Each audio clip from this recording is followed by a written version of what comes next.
ഗും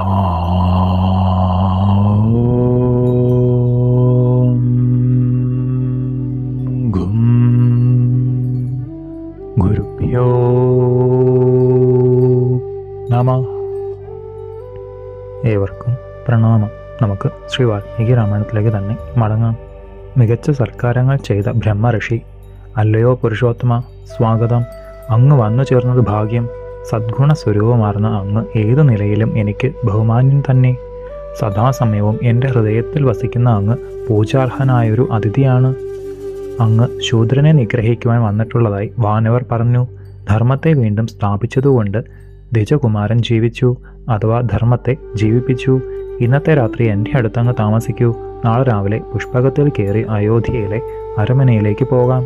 പ്രഭോ, അവിടുന്ന് സാക്ഷാൽ ശ്രീ നാരായണനാണ്. സർവചരാചരങ്ങളും അവിടുത്തെ ആശ്രയിച്ചാണ് ഉറച്ചാണ് നിൽക്കുന്നത്. സനാതന പുരുഷനായ അവിടുന്ന് സർവഭൂതങ്ങൾക്കും പ്രഭുവല്ലേ. സൗമ്യനായ കാകുൽസ്ഥ വിശ്വകർമാവിനാൽ നിർമ്മിക്കപ്പെട്ട ഈ ആഭരണം ദിവ്യരൂപമാർന്നതും സ്വതേജസ് കൊണ്ട് സമുജ്വലവുമാണ്. ഈ സമ്മാനത്തെ സ്വീകരിച്ച് എനിക്ക് പ്രിയമേകണേ. ദാനമായി കിട്ടിയത് ദാനം ചെയ്യുന്നതിൽ അപരിമിത ഫലമുണ്ടത്രേ. ഇത് ധരിക്കുവാനും അചിന്ത്യഫലമേകുവാനുള്ള കഴിവ് അങ്ങേക്കല്ലാതെ ആർക്കുണ്ട്? ഇന്ദ്രാദികളായ ദേവവരന്മാരെ പോലും കരകയറ്റുവാൻ കരുത്തുള്ള അങ്ങേക്ക് യഥാവിധി ഞാനിത് തരുന്നു. രാജരാജ, അർക്കസദൃശം പ്രകാശിക്കുന്ന ഈ വിചിത്ര ദിവ്യ വിഭൂഷണത്തെ സ്വീകരിക്കൂ.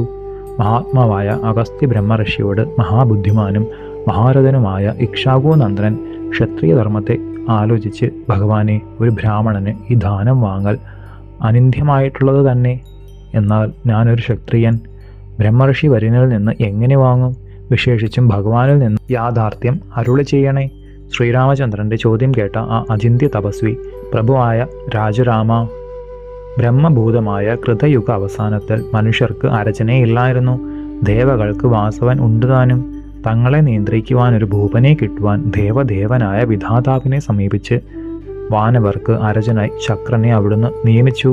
നരപുംഗവനായൊരു ഭൂപനെ അല്ലയോ ലോകേശ ഞങ്ങൾക്ക് നൽകൂ. ഞങ്ങളെല്ലാം അദ്ദേഹത്തെ പൂജിച്ച് പാപകർമ്മങ്ങൾ ചെയ്യാതെ ജീവിച്ചു കൊള്ളാം. ഒരു രാജാവില്ലാതെ ഞങ്ങൾ ഭൂതലത്തിൽ പാർക്കുകയില്ല.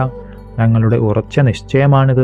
മർത്യന്മാരുടെ വാക്കുകൾ കേട്ട് കാര്യങ്ങൾ നന്നായി ആലോചിച്ച് ഉറച്ച വിധാതാവ് ഇന്ദ്രാദികളായ ലോകപാലകന്മാരെ വിളിച്ചു പറഞ്ഞു, നിങ്ങളുടെ തേജസ്സുകളിൽ ഓരോ ഭാഗം നൽകുവിൻ.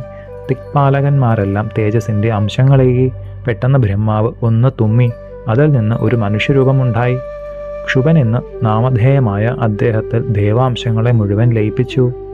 പാർത്തലത്തിൻ്റെ നാഥനായി ശുഭനരേന്ദ്രനെ വിരിഞ്ചൻ മനുഷ്യർക്ക് നിശ്ചയിച്ചു. വരുണന്റെ തേജോഭാഗത്താൽ ശരീരം പോഷിപ്പിച്ചു. രഘുവീര, കുബേര തേജസ്സിനാൽ സമ്പത്തേകി. അന്തകന്റെ അംശം കൊണ്ട് പ്രജകളെ പരിപാലിച്ചു. ഇന്ദ്രന്റെ ഭാഗം അവനീന്ദ്രനിലുണ്ടല്ലോ. ആ ശക്തി വിശേഷം കൊണ്ട് ഈ ഉപഹാരത്തെ അങ്ങേക്ക് സ്വീകരിക്കാം. അങ്ങേക്ക് ഇത് ശുഭമായി തീരും. മാത്രമല്ല, എന്നെ കരകയറ്റുവാനും അവിടത്തേക്കല്ലാതെ ആർക്ക് സാധിക്കും? ഏറ്റവും ധർമ്മയുക്തമായ ഈ ഉപദേശം കേട്ട അംബുജലോചനൻ ആ ദിവ്യാഭരണത്തിനെ വാങ്ങി. തൃക്കൈകളിൽ കിടന്ന് വെട്ടിത്തിളങ്ങുന്ന ഉത്തമഹാരം ഏതു വഴിക്കാണ് ഭഗവാൻ അഗസ്ത്യന് കിട്ടിയത് എന്നറിയുവാൻ ജിജ്ഞാസയോടെ ചോദിച്ചു. അത്ഭുതജനകമാണിത്. ദിവ്യരൂപമാർന്നതാണ്. ഉത്തമോത്തമമായ ഈ മാല ഭഗവാനെ അവിടത്തേക്ക് സിദ്ധിച്ചതെങ്ങനെ? ആരാണ് തന്നത്? അനശ്വര കീർത്തിയാർന്ന ബ്രഹ്മഋഷിയാണ് അവിടുന്ന്. മാത്രമല്ല, ആശ്ചര്യകരങ്ങളായ കൃത്യങ്ങൾ ചെയ്യുന്ന ഒരു ഭണ്ഡാരവും. വെറും കൗതുക പ്രേരിതനായി മാത്രം ചോദിക്കുന്നതിൽ തിരിവുള്ളക്കേട് തോന്നരുതേ. ഇക്ഷ്വാകുനന്ദനന്റെ സരഭാഷണം കേട്ട കുംഭസംഭവൻ, അല്ലയോ രാമ, ത്രേതായുഗത്തിൽ ഉണ്ടായൊരു സംഭവം പറയാം, കേൾക്കൂ. അഗസ്ത്യ ബ്രഹ്മഋഷി മന്ദഹാസത്തോടെ പറഞ്ഞു, പണ്ട് ത്രേതായുഗത്തിൽ ഒരു മഹാരണ്യത്തിൽ ഞാൻ തപസ് ചെയ്തുകൊണ്ടിരിക്കുകയാണ്. 100 യോജന വിസ്താരമുള്ള ആ വൻകാട്ടിൽ മൃഗങ്ങളോ പക്ഷികളോ മനുഷ്യരോ ഉണ്ടായിരുന്നില്ല. ഉഗ്ര തപോവൃത്തിയിൽ ഇരിക്കുന്ന ഞാൻ ആ കാനനമെല്ലാം ചുറ്റി നടന്ന് നോക്കാൻ തുടങ്ങി. എന്നാൽ ആ കാടിൻ്റെ മട്ട് ഇന്നതാണെന്ന് മനസ്സിലാക്കുവാൻ എനിക്ക് സാധിച്ചില്ല. സ്വാദേറുന്ന കായ്ക്കനികളോടും നാനാതരത്തിലുള്ള ഉത്തമ വൃക്ഷങ്ങളോടും കൂടി 1 യോജന നീളമുള്ളൊരു പൊയ്ക ആ വനമധ്യത്തിലുണ്ട്. അരയന്നങ്ങൾ, നീർക്കോഴികൾ, ചക്രവാകങ്ങൾ എന്നിവ തിങ്ങിപ്പാർക്കുന്ന അതിൽ നീലോൽപ്പലങ്ങളും താമരകളും വികസിച്ചു നിൽക്കുന്നു. മേലെ പായൽ പരന്നിട്ടുണ്ട്. അതിലെ സാധുള്ള നിർമ്മല ജലം അത്ഭുതജനകമാണ്. കലക്കലേശം ഇല്ലാതെ അഴകൊട്ടും ഇല്ലാതെ ശ്രേഷ്ഠങ്ങളായ പക്ഷികൾ നിറഞ്ഞ ആ സരസിൻ്റെ സമീപത്തിൽ ആശ്ചര്യജനകമായൊരു മഹാശ്രമം പ്രശോഭിക്കുന്നു. പുണ്യം നിറഞ്ഞ് പഴക്കമാർന്ന് താപസന്മാർ ആരുമില്ലാതെ കാണുന്ന അതിൽ ഗ്രീഷ്മ ഋതുവിലെ ഒരു രാത്രി ഞാൻ താമസിച്ചു. പ്രഭാതത്തിൽ പൂർവാന കൃത്യത്തിന് ഞാൻ ആ പൊയ്കയുടെ തീരത്തെത്തി. അവിടെ യാതൊരുവിധ ന്യൂനതയും തട്ടാത്ത അക്ഷയമായ ഒരു ജഡം കിടക്കുന്നു. വളരെ സ്ത്രീത്വമേറിയ ആ ശവശരീരത്തെപ്പറ്റി ഇതെന്താണ് എന്ന് ഞാൻ ചിന്തിച്ച് ഒട്ടുനേരം പൊയ്കയുടെ തടത്തിൽ നിന്നു. നരപാല, സിംഹമായ രാമ, അത്ഭുതകരമായൊരു കാഴ്ചയാണ് ഞാൻ തുടർന്ന് കണ്ടത്. ഹംസങ്ങളുള്ളതും മനോവേഗതയുള്ളതുമായ ഒരു ശ്രേഷ്ഠ വിമാനം അവിടേക്ക് വന്നു. അതിദിവ്യനായൊരു മഹാൻ അതിലിരിക്കുന്നുണ്ട്. അതുല്യങ്ങളായ രത്നാഭരണങ്ങളാൽ അലങ്കൃതങ്ങളായ 1000 അപ്സര സ്ത്രീകൾ ശുശ്രൂഷിക്കുന്നു. ദിവ്യഗാനങ്ങൾ പാടുന്നു. മറ്റു ചിലർ നർത്തനമാടുന്നു. മറ്റു ചിലർ മൃദംഗം, വീണ, പണവം തുടങ്ങിയവ വായിക്കുന്നു. വേറെ ചിലർ വെണ്ണിലാവൊളി ആർന്നതും പൊൻപിടിയുള്ളതുമായ വെൺചാമരങ്ങളാൽ തണ്ഡാറിതൾ കണ്ണുള്ള ആ ദിവ്യന്റെ മുഖത്ത് പതുക്കെ വീശുന്നു.